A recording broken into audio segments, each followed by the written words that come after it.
Athanasian Creed, Episode 22. Ascendit ad caelos, sedet ad dexteram de patris omnipotentis, inde venturus est judicare vivos et mortuos. As the Athanasian Creed summarizes its teaching on the person of Christ, it quotes from the Apostles' Creed. He ascended into the heavens, he sits at the right hand ad dexteram de patris omnipotentis, of God the Father Almighty. Ascendit is a third singular perfect of the third conjugation verb ascendo, ascendere, like so.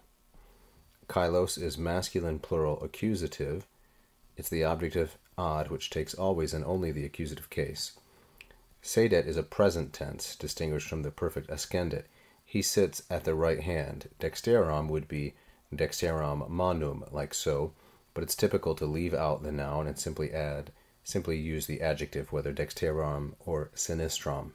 At the right hand, dei patris omnipotentis, which is masculine singular and genitive. At the right hand of God the Father Almighty. From there, inde, he shall come, venturus est. This is the third singular, future indicative, active, from the fourth conjugation verb venio, venire, which is periphrastic in the fourth principal part. From that place he shall come, to judge judicare vivos et mortuos. Vivos et mortuos, masculine plural accusative, these are substantive adjectives, that is, adjectives used as a noun. Judicare here is a first conjugation infinitive.